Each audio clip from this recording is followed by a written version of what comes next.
Bonjour, bienvenue à Inspiration. Eh bien, joyeux Noël, joyeux Noël, joyeux Noël. On célèbre la naissance de Jésus. C'est la fête de Jésus. Merci Seigneur, notre Sauveur. Amen.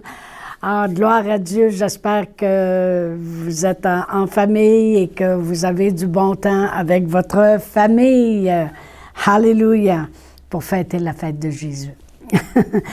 Nous connaissons tous l'histoire de la nuit de Noël, où Jésus est né dans ce monde. Joseph et Marie, à cause d'un recensement qui avait lieu sur la terre, et ils devaient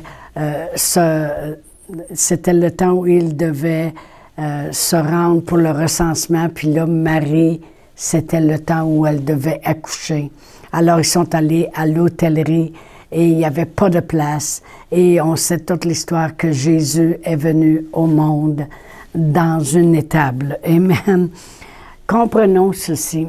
Si on se place dans le contexte, dans la situation de Joseph et de Marie, à part Élisabeth et sa parente et Zacharie qui oignent du Saint-Esprit, puis ils ont prophétisé, lorsque eux sont partis, et puis pour le recensement, puis ils cognent à les portes à l'hôtel, Joseph et Marie sont les seuls qui savent quel est l'enfant qui va naître cette nuit-là. Ils sont les seuls qui savent, wow, voici maintenant, l'heure est venue que le Fils de Dieu va prendre naissance sur la terre et prendre forme humaine.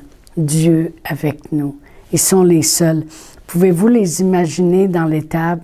Ils sont là toutes les deux, puis ils regardent l'enfant qui est couché sur la paille, et puis ils disent, c'est le Fils de Dieu. L'excitement dans leur cœur, puis en même temps la nervosité, parce que c'est son fils, c'est son enfant, mais en même temps, c'est le Fils de Dieu. Amen. Puis tout d'un coup, ils entendent du bruit, puis là, ils voient des bergers, des hommes qui arrivent. Ce sont des bergers qui rentrent et puis qui viennent leur parler. Parce que dans Luc 2, si je lis du verset 10 à 20, Luc 2, verset 10 à 20, ça dit qu'un ange leur est apparu. Mais l'ange leur dit, « Ne craignez point, car je vous annonce une bonne nouvelle, qui sera pour tout le peuple le sujet d'une grande joie, c'est qu'aujourd'hui, dans la ville de David, il vous est né un sauveur qui est le Christ, le Seigneur. Et voici à quel signe vous le reconnaîtrez. Vous trouverez un enfant emmailloté et couché dans une crèche. Et soudain, il se joignit à l'ange une multitude de l'armée céleste, louant Dieu et disant, « Gloire à Dieu dans les lieux très hauts et paix sur la terre parmi les hommes. » Lorsque les anges les eurent quittés pour retourner au ciel, les bergers se dirent les uns aux autres, « Allons jusqu'à Bethléem et voyons ce qui est arrivé, ce que le Seigneur nous a fait connaître. » Alors tout d'un coup, Marie et Joseph sont les seuls qui savent, puis regardent l'enfant, puis ils disent, « Il y a le recensement, la ville est pleine. » Mais nous, on a le Fils de Dieu ici. Puis tout d'un coup, ils entendent du bruit. Ils voient les bergers arriver, des hommes qui sont ces hommes-là, et d'entendre qu'est-ce qu'ils ont à dire. Parce qu'au verset 19, Marie gardait toutes ces choses. Bien, je vais continuer au verset 15. Ça dit, lorsque les anges les ont quittés et retournés au ciel, les bergers se dirent les uns aux autres, allons jusqu'à Bethléem. Et voyons ce qui est arrivé, ce que le Seigneur nous a fait connaître. Ils y allèrent en hâte et y trouvèrent Marie et Joseph et le petit enfant couché dans la crèche. Après l'avoir vu, ils racontèrent ce qui leur avait été dit au sujet du petit enfant. Tous ceux qui les entendirent furent dans l'étonnement de ce que leur disaient les bergers. Marie gardait toutes ces choses et les repassait dans son cœur, et les bergers s'en retournèrent glorifiant et louant Dieu de tout ce qu'ils avaient entendu et vu et qui était conforme à ce qui leur avait été annoncé. Alors, Marie gardait les choses dans son cœur. C'est comme elle, wow, d'entendre par des étrangers les choses qu'elle a vécues à l'intérieur d'elle pendant 9 mois, qu'elle le savait, puis son mari, Joseph, le savait maintenant, et ils se sont retenus même de ne pas coucher ensemble tellement qu'ils voulaient obéir et préserver exactement, faire les choses comme elles devaient être faites. Maintenant, elle accouche et elle voit arriver que maintenant l'annonce a été faite. Des bergers viennent lui raconter exactement les choses qu'elle a vécues, elle, pendant 9 mois. Amen. Marie est touchée à chaque fois qu'elle entend les choses à propos de Jésus. Parce que ça dit, puis Marie gardait ces choses dans son cœur. Dans Luc 2, lorsqu'ils sont allés présenter l'enfant à Siméon au temple, lorsqu'ils ont fait la consécration de l'enfant, si je lis du verset 29 à 33, ça dit que Siméon a dit, « Maintenant, Seigneur, tu laisses ton serviteur s'en aller en paix selon ta parole, car mes yeux ont vu ton salut. Salut que tu as préparé devant tous les peuples, lumière pour éclairer les nations et la gloire d'Israël, ton peuple. » Son père et sa mère étaient dans l'admiration des choses qu'on disait de lui. Siméon les bénit et dit à Marie, sa mère, « Voici, cet enfant est destiné à amener la chute et le relèvement de beaucoup en Israël et devenir un signe qui provoquera la contradiction. Et à toi-même, une épée te transportera l'âme afin que les pensées de beaucoup de cœurs soient dévoilées. » Voyez-vous, Marie, il était dans l'admiration, il écoutait ces choses-là. Et lorsqu'il fut âgé de 12 ans dans le temple, il était resté là à parler avec les grands prêtres et à discuter des choses. Et quand Marie et Joseph sont retournés à l'endroit pour dire « Voyons, tu ne nous as pas suivis, qu'est-ce que tu fais ici? » Ils ont entendu encore une chose, encore une fois, au verset 51, ça dit « Mais ils ne comprenaient pas ce qu'il leur disait, parce que Jésus leur avait dit « Il faut que je m'occupe des affaires de mon Père. » Puis il descendit avec eux pour aller à Nazareth et il leur était soumis. Sa mère gardait toutes ces choses dans son cœur. Voyez-vous, c'était précieux. Marie était une femme qui ne prenait pas à la légère les choses qu'elle entendait. Ça a été sérieux depuis que l'ange lui a parlé. Elle a su garder en dedans d'elle ce secret. Elle accouche maintenant de cet enfant. Non seulement elle est la mère de l'enfant, mais elle est la mère du Sauveur. Et là, elle garde ces choses-là dans son cœur. Elle voit les bergers venir lui annoncer ce qu'ils ont entendu. Elle le voit là, elle l'entend. C'est le Sauveur qui est né, la gloire d'Israël, le Christ, le Fils du Dieu vivant. Ils vont pour la consécration. Ils entendent encore ces paroles. Jésus dit, « Faut que je m'occupe des choses de mon Père. » On sait bien que ce n'est pas son Père dans le naturel, le charpentier. Il parle de son Père Dieu. Ça dit que Marie gardait ces choses dans son cœur. Amen. J'aime comment Marie a su écouter et recevoir toutes les paroles de Dieu.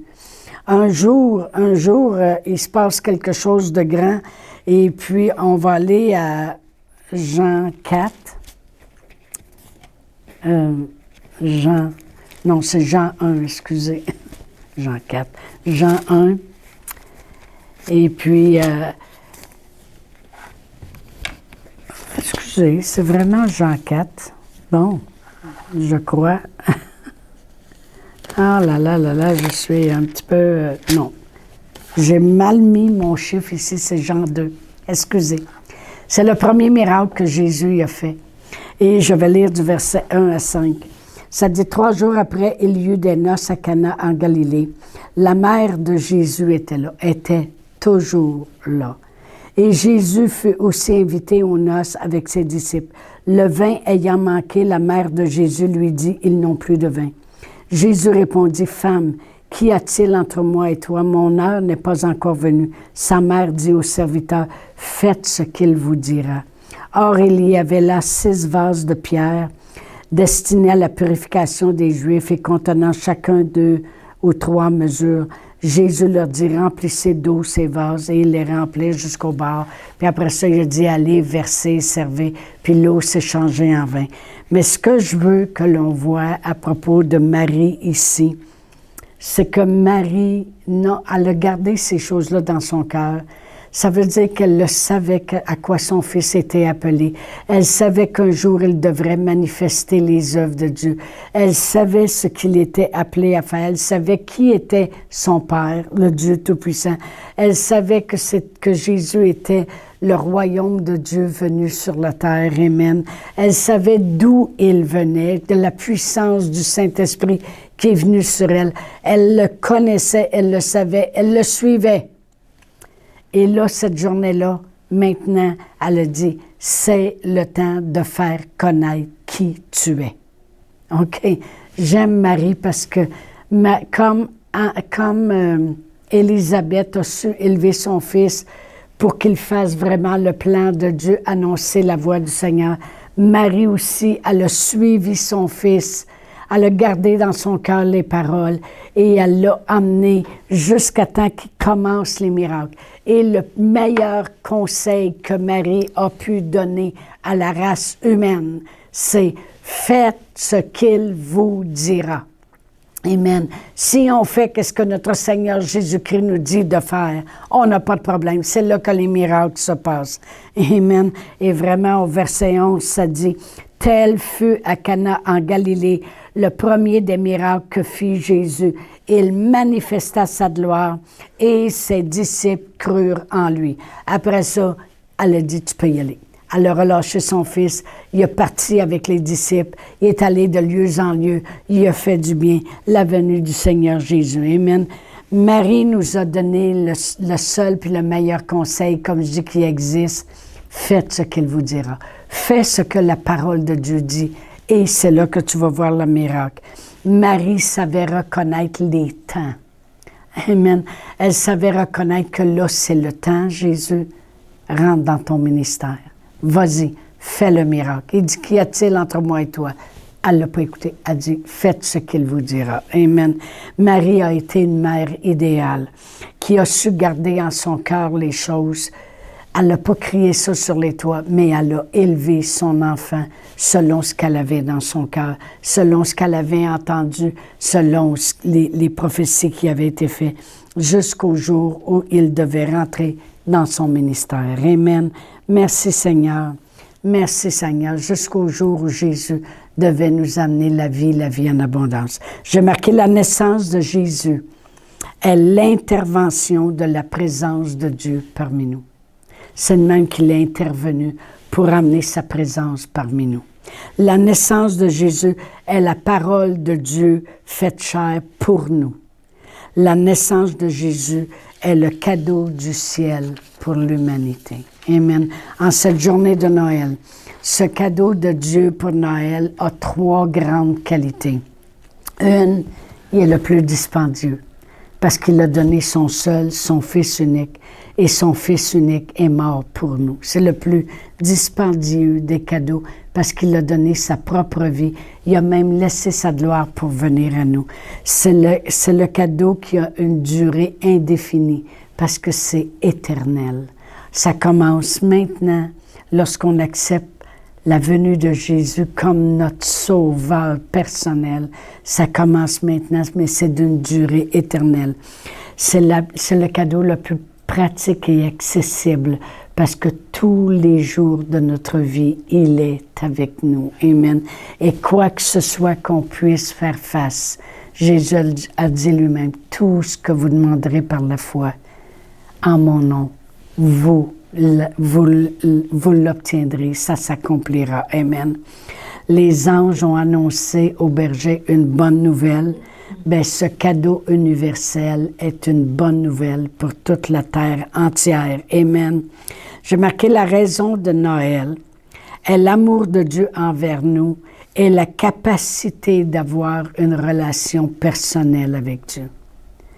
Vous savez, moi, quand je veux démontrer mon amour envers les gens, Je leur fais des cadeaux, je leur renvoie des cartes de Noël.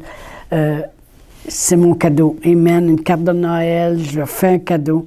Dieu, lui, a exprimé son amour envers nous à Noël lorsqu'il a envoyé lui-même son Fils unique, sa carte de Noël. Amen. Gloire à Dieu. La raison de Noël est le déversement de l'amour de Dieu sous la forme de sa grâce. La parole de Dieu, en envoyant Jésus, ça dit que la grâce maintenant est venue, la rémission des péchés, le pardon qui est arrivé sur la terre. C'est la bonne nouvelle qui arrivait pour nous.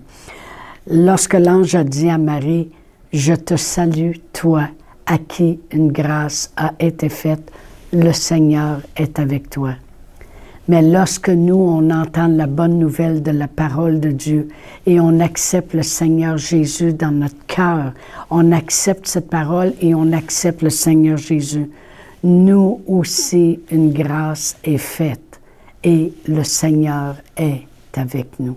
Amen. On n'est plus seul.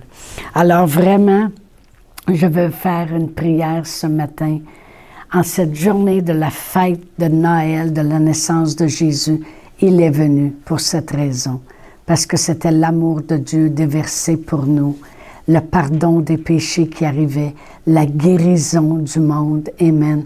Alors, la parole de Dieu dit que si on le dit de notre bouche et on le confesse, qu'on le confesse de notre bouche, puis on le croit de notre cœur, que c'est vraiment vrai, alors à ce moment-là, on est sauvé. On a accepté le Sauveur. Alors, si vous voulez le répéter après moi, Père éternel, merci. Et en cette journée de Noël, je reconnais que c'est ton amour déversé pour moi. Jésus, le cadeau.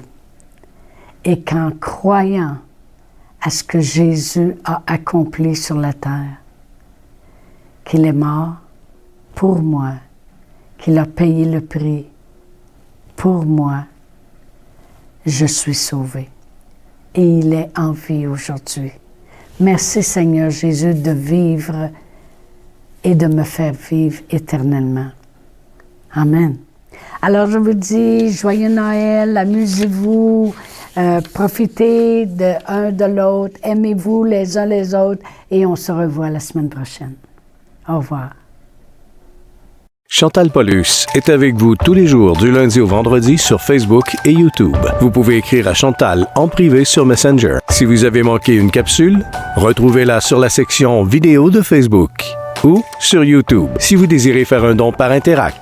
Voici l'adresse courriel capsule.inspiration au pluriel @gmail.com. Le mot de passe est inspiration au pluriel. Vous pouvez aussi faire un don par www.eslr.org/DONS. Veuillez indiquer en mémo Capsule Inspiration.